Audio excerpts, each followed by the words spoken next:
Реших да отслабвам. Какво? Да, не влизам в нито един панталон. А бялата риза така ми е оттесняла, че не мога да си вкарам ръцете в ръкавите. Не е възможно, изобщо не си напълнява. Сигурно не забелязваш, защото ме виждаш всеки ден. Но вчера се опитах да си облека черната пола и така ми се впива, че все едно, че е с 2 номера по-малка. Трябва да се втеля. Вманиачаваш се. Трябва да се вразумиш малко. Припомнете си. Представките се използват за образуване на глаголи от други глаголи, съществителни или прилагателни имена. Представката «в» показва движение навътре в нещо. Влизам, вкарвам, впивам се. Обърнете внимание.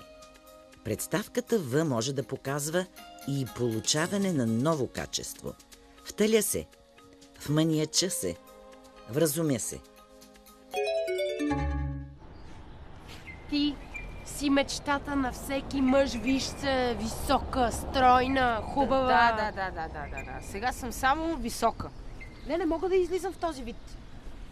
И каква диета ще пазиш? Не знам, изчетох куп диети, но нито една не ми допадна. Защо?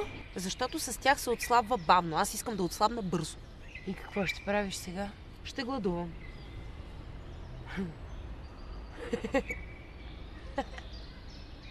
Ти не можеш да гладуваш. Какво, познаваме се? Ето, виждаш ли? И ти смяташ, че съм лакома. Добре, да, мога да изям 3 пасти и да изпия литър ябълков сок наведнъж. Какво лошо има?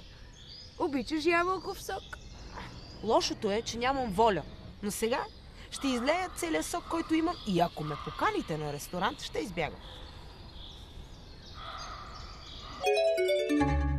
Представката «из» показва движение навън от нещо. Излизам, избягам, излея. Обърнете внимание, представката «из» може да показва и извършване на действието до край. Пия, изпия. Ям, изям. Чета, изчета. Камен също ли мисли, че си дебела? Камен е в командировка, връща се след седмица. Затова трябва да отслабнеш толкова бързо. Да. Не мога да повярвам, че не дебелях за един ден. Идва ми да заплача. Омръзна ми да те слушам. Изобщо не си дебела, ама нищо аз заговоря ли за това? Ти все не си съгласна, за това ще се замълча. Силве, казвам ти, че днес не можах да си вляза в панталоните. А копчетата на ризата са скъсани и нямах време да ги зашия. Това какво означава? Не знам, не ме занимавай. Означава, че ще залепя вратата на хладилника с тиксо и ще закрепя една табелка с надпис «Не отваряй» и точка.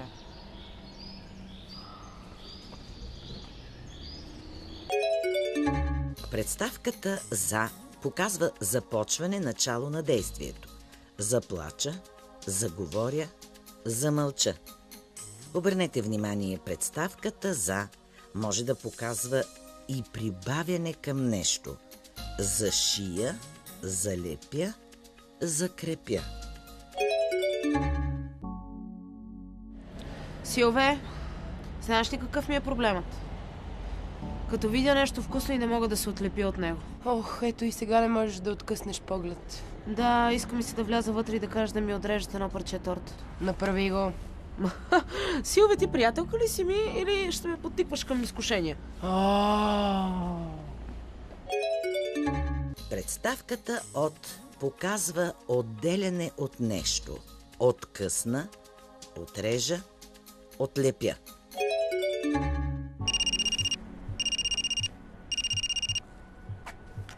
Радо, мили мой. Да, с Искра съм. Да я доведа в ресторанта? Това няма как да стане. Ще трябва да я докарам на сила. Ти ще ни вземеш, добре, ами да те чакаме в кафето? Добре, любов моя, хайде. Радо, нали? Ще ходите на ресторант? Да, но ти не си поканен. Аз и без това нямаше да дойда. Кога ще те вземе? Поне след час каза, че има да дочете нещо, за да допише курсовата си работа. Значи имаме време.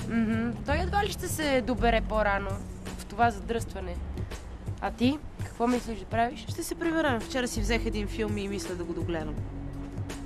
Към кафето? Да, хайде. Представката до показва извършване на действието до края. Дочета, допиша, догледам. Обърнете внимание, представката до може да показва и движение към някого или към нещо. Доведа, докарам, добера се.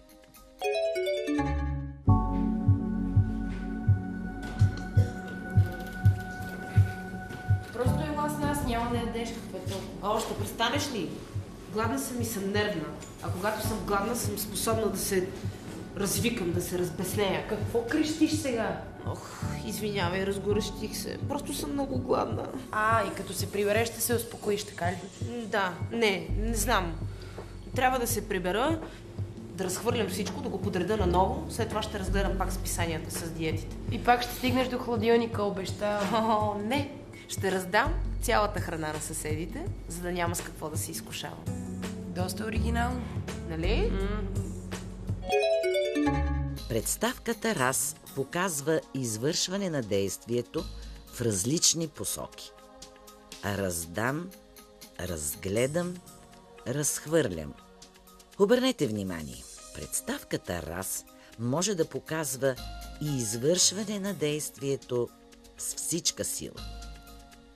Разбеснея се, развикам се, разгорещя се. Преди време и аз исках да отслабна. Така ли? И какво стана? Отказах се, когато се събрах с Радо. Когато се сближиш с човек, който те харесва, когато любовта ви свържи, излишно е да се променяш. Да, така е. Само, че Камен мен ме харесва слаба, а не дебела. Ох, ти от кога не си яла? От вчера. О, луда история. Просто... Радо! Здравейте! Муа. Искра! Добре ли си? Не много. Ще се премести от среща. Изглеждаш ми зле. Сякаш всеки момент ще се смъкнеш от стола и ще се струсиш на земята. Да, може и да се свлека на земята, но ще издържа. Няма да ям. Представката С показва събиране на едно място. Събера, сближа, свържа. Обърнете внимание, представката С може да показва и движение надолу. Смъкна, срутя, свлека се. Успя ли да прочетеш? Да, даже успях да преговоря въпросите и да се преоблека. Не, ти поне има какво да облечеш, аз нямам. Всичко е било отесняло, моля ти се. Между другото, аз също веднъж се опитах да пазя диета. Резултатът от това беше, че едва успях да пресека улицата. Така ли? И какво? След това хапнах една паржола, възстанових се и имах енергия да преплувам Дунава. Аз ако трябва, ще прекарам цял месец в дебелариум, но ще отслабна. Ами ако не успееш? Ако не успея, няма да излизам. Ще презимувам в апартамента и Камен ще ме зареже. Глупости не ми се слушат. Представката пре показва преминаване през място или протичане през време. Преплувам, пресека, прекарам, презимувам. Обърнете внимание, представката пре може да показва и повтаряне на действието. Преоблека се, пребояди съм, преговоря. Силви, това не е ли един твой колега от курса? О, да. Не искам да го виждам. Ужасен е. Все гледа да подлее вода на колегите си, да им се надсмее. Искра, много си слаба. Краката ти ще почнат да се подгъват, момиче. Не знам кой те излъга, че си напълняла. Не моля ти се, не подхващай пак този разговор. Дрехите не ми стават от вчера. Трябва да ядеш. Човек не трябва да надхвърля възможностите си. Организмът има нужда от храна. Представката под показва извършване на действието под нещо. Подхвана, подлея, подгъвам. Представката над показва извършване на действието над нещо. Надхвърля, надпиша, надсмея се.